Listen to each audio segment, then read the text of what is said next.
आज़मीन हज के लिए राहत की खबर है। हज कमेटी ऑफ इंडिया का बड़ा फैसला सामने आया। हज के लिए पहली किस्त जमा करने की तारीख अब बढ़ा दी गई है। 25 अगस्त तक बढ़ाई गई पहली किस्त की तारीख।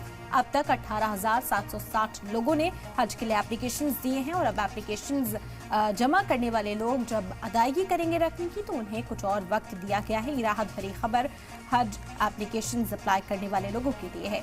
25 अगस्त तक पहली किस्त भरने की तारीख को बढ़ा दिया गया है, यानी कि 25 अगस्त तक का वक्त अब लोगों को दिया गया है ताकि वो पहली किस्त का इंतजाम यहां से कर सकें। बता दें कि एप्लीकेशंस जमा करने की जो तारीख है पहले उसमें तब्दीली की गई थी। इस सफर को आसान बनाने के लिए हर मुमकिन कोशिश सरकार की ओर से हज कमेटी ऑफ इंडिया की ओर से की जा रही है। पहले एप्लीकेशंस जमा करने की तारीख में इजाफा किया गया क्योंकि एप्लीकेशंस कम मिली थी, वक्त कम था और उसे बढ़ाया गया, उस डेडलाइन को आगे लेकर आए थे और अब किस्त भरने की जो तारीख है उसमें भी इजाफा कर दिया गया है। तो हज कमेटी ऑफ इंडिया ने ये बड़ा फैसला सुनाया है। हज के लिए जमा की गई पहली किस्त जो है अब वो 25 तारीख तक जमा की जा सकेगी। 25 अगस्त तक बढ़ाई गई है पहली किस्त की तारीख। अब तक 18,760 लोगों ने हज के लिए एप्लीकेशंस जमा किए हैं और अब जो किस्त जमा करने की किस्त की अदायगी की तारीख है उसमें बढ़ोतरी कर दी गई है। ये भी लोगों के लिए एक राहत भरी खबर है।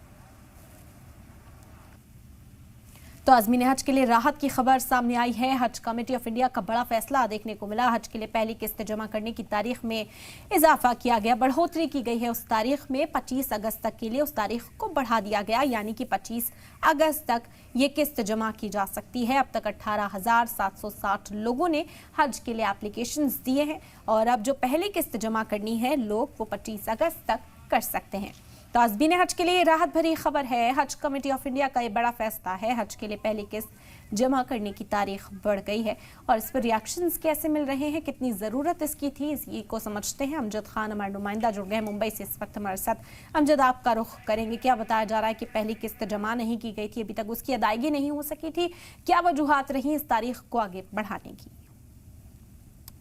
देखिए इरम, मैं साफ तौर पर बता दूं, हज कमेटी ऑफ इंडिया ने जो तारीख को है आगे बढ़ा दिया है। आपको याद होगा इरम, 2000 इसके पहले वाले हज के अंदर किस तरीके की तकलीफों का सामना करना पड़ा था। प्राइवेट टूर ऑपरेटर जो है वो भी अपनी फीस नहीं जमा कर पाए थे। टाइम पे जो फीस जो है सऊदी गवर्नमेंट को नहीं मिली थी। सऊदी गवर्नमेंट से एक आदेश निकलता है, तकरीबन 15 से 20,000 हाजियों के जो है कोटे जो है वो कैंसिल कर दी जाते हैं। लेकिन इस वक्त जो है हज कमेटी ऑफ इंडिया की बात करें तो पहले से जो है तैयारी जो है वो पूरी करती हुई नजर आ रही है और जो पहली चीज जो थी वो जमा नहीं कर पाई। तो बहुत सारे ऐसे जरूरतमंद जो थे, जो जैसे कहा जाता है कि बैंक डिटेल और तमाम चीजें जो है, बहुत से लोगों के जो पासपोर्ट है वो उसको भी लेके कहीं ना कहीं इश्यूज आ रहे थे। तो तमाम चीजों को लेके जो है हज कमेटी ऑफ इंडिया ने 25 अगस्त तक की जो तारीख है वो बढ़ा दी है। अब 25 अगस्त के बाद जो है तमाम जो आज़िम हज है वो अपनी पहली किस्त जो है एकदम जमा कर सकते हैं। बिल्कुल, कितनी बड़ी राहत अमजद इससे देखा जा रहा है, क्योंकि कहा जा रहा है कि अभी बड़ी तादाद में लोग ऐसे बाकी थे जिनकी रकम की अदायगी नहीं हुई थी या इंतजाम उनके पास नहीं हो सका था। किस तरह के रिएक्शंस मिल रहे हैं? देखिए, मेरे बहुत से लोगों से मेरी बात की अलग अलग इलाकों में मेरी जिन लोगों से बात की, ये साफ तौर पे कहना था कि जो हज कमेटी ऑफ इंडिया की जो पहल है बहुत अच्छी पहल है, क्योंकि इसके बाद जो है जो पहली किस्त जमा करना है उसके बाद ही जो है तमाम चीजें जो है वो खुलती है ओपन होती है। कि बहुत सारे लोग ऐसे थे जिनके पास जो पूरे पैसे हैं वो नहीं जमा हो पा रहे थे। बहुत से लोगों को ऑनलाइन में भी दिक्कत आ रही थी, तमाम चीजों की दिक्कतों का सामना करना पड़ रहा था। तो अगर हज कमेटी ऑफ इंडिया बोले डेट जो है वो आगे बढ़ा दी है तो वो वाकई में एक राहत की बात है, क्योंकि नंबर ऑफ हाजीज की जो क्वांटिटी थी वो कहीं ना कहीं पूरी होती भी नजर नहीं आ रही थी हज कमेटी ऑफ इंडिया की तरफ से भी। तो हज कमेटी ऑफ इंडिया ने ये पहली पहल की है कि जो तारीख है उसको बढ़ा दिया जाए, 25 अगस्त तक ये तारीख कर दी गई है। अब देखना ये होगा कि हज कमेटी ऑफ इंडिया आने वाले वक्त पे और क्या बड़े कदम उठाती है, क्योंकि इसके पहले वाले हज के अंदर हमने ये देखा था कि उस टाइम पे जो है तमाम हाजियों को बहुत सारी दिक्कतों का भी सामना करना पड़ा था।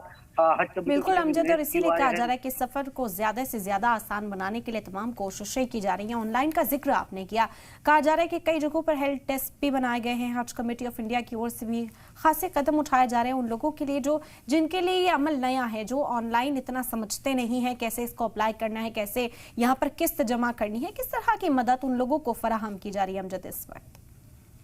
देखिए इरम, मैं साफ तौर पर बता दूं, देखिए हज कमेटी ऑफ इंडिया के साथ बहुत सारी जो एनजीओ है वो काम करती है। बहुत सारी एनजीओ जो है जो हाजियों की खिदमत करती है और ऑनलाइन की बात करें तो ऑनलाइन के अंदर काफी लोगों को दिक्कतों का सामना करना पड़ता है। अगर मुंबई की बात करें, मुंबई से दूर दूराज इलाके जैसे बीड़ है, नांदेड़ है, जालना है, औरंगाबाद है, परभनी है, अमरावती है, अकोला है, ये तमाम जो छोटे शहर है, छोटी डिस्ट्रिक्ट है, वहाँ पर जो है ऑनलाइन की दिक्कतों का सामना करना पड़ता है। तो वहाँ पर जो है लोकल जो टीम होती है, लोकल एनजीओ होती है, उस तरीके के जो हज कमेटी के जो मेंबरान जो महाराष्ट्र के अलग अलग इलाकों से भी आते हैं, तो वो अपनी जगह जो है कैंप लगाते हैं और तमाम जो चीजें हैं वो फराहम करने की लगातार कोशिश करते हैं, क्योंकि हज कमेटी का ऑफिस जो है मुंबई के अंदर है और अगर कोई को अकोला या नांदेड़ या तमाम जगहों से आना तो उसको दिक्कतों का सामना करना भी पड़ता था। तो इसके लिए जो है हज कमेटी ऑफ इंडिया वही लोकल तौर पर जो तमाम चीजें हैं, ऑनलाइन की तमाम फैसिलिटीज जो है वो कहीं ना कहीं देने की कोशिश करती है, फिर भी लोगों को जो है दिक्कतों का सामना करना पड़ता है।